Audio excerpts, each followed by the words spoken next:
chose promis, chose due. 48e jour de course pour les skippers du Vendée Globe. Et il fait la course en tête pour le moment. On a le plaisir de recevoir Johan Richomme sur Europe 1. Bonjour. Oui, bonjour.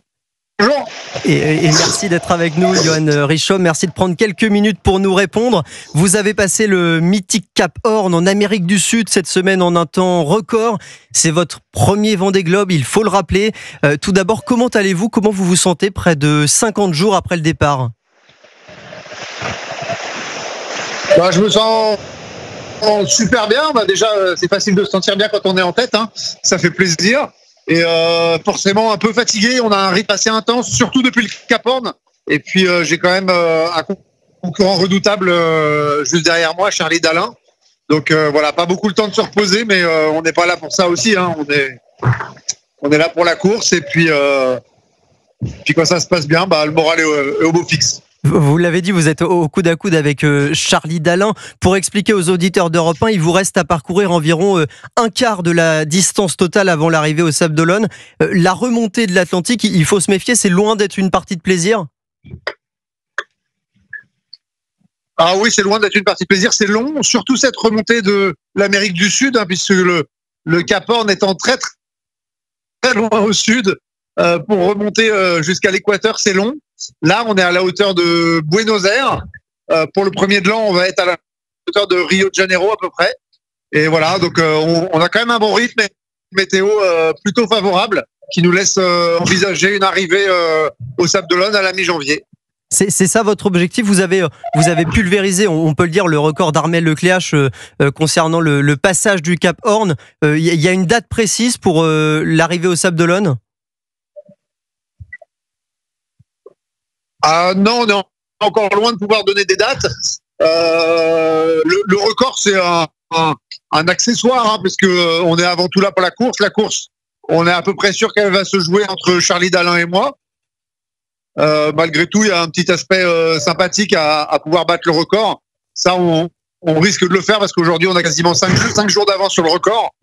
Voilà, mais voilà, on sait qu'on va arriver entre le 15 et le 18 à peu près au Sables d'Olonne. Mais voilà, on est loin de pouvoir donner une journée précise, ça c'est sûr. Johan Richomme, on est avec vous sur Europe 1. On peut également vous suivre sur les réseaux sociaux, Instagram notamment. C'est marrant, on vous voit toujours souriant, fier, et on le comprend de participer à cette course mythique. Est-ce qu'il y a tout de même des petits coups de moins bien? On pense à Noël, au passage de la nouvelle année, que vous allez passer loin de votre famille? Il y a eu des coups de mou depuis le début, ouais. Je peux penser à 2 moments où j'avais un peu le moral dans les chaussettes, effectivement. Donc c'est pas toujours joyeux et tout sourire comme c'est vrai que je peux laisser paraître sur les vidéos, mais au global quand même, je me suis bien éclaté sur ce Tour du Monde. D'ailleurs beaucoup plus que ce que je pensais, puisque je redoutais la solitude et je redoutais la durée de cette épreuve. Et au final, ça se passe super bien. Voilà, j'ai eu un petit pincement au cœur à Noël à l'ouverture des cadeaux qu'on m'avait fait, forcément.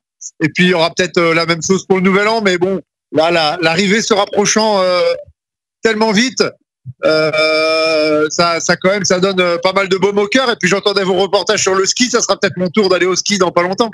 Et on vous le souhaite. Johan Richomme, rapidement, est-ce que vous avez le temps de vous accorder quelques petits moments de plaisir? Je lisais dans une interview que vous écoutiez de la musique, notamment Eric Clapton. Ouais, en fait, je suis quelqu'un qui s'ennuie rapidement. Du coup, j'ai besoin de me distraire un petit peu en permanence. Donc, j'ai souvent de la musique ou des podcasts dans les oreilles. Voilà, je me suis même fait 1 ou 2 petits films de temps en temps, là, quand il fallait pas que je m'endorme et que je sois à la veille. Voilà, donc c'est mes occupations. J'ai toujours fonctionné comme ça depuis des années. Quand je faisais La Solitaire du Figaro, j'écoutais quasiment, je sais pas, peut-être quasiment 15 heures de podcast par jour. Parce que ça me distrait. Je suis pas un grand solitaire dans l'âme, et du coup ça me permet de passer un peu cette épreuve de la solitude. Eh bien, très bien. Merci, Johan Richomme. C'était un plaisir de vous avoir. Merci d'avoir pris quelques minutes de votre temps pour nous répondre sur Europe 1. Et puis, on vous souhaite le meilleur et bon vent.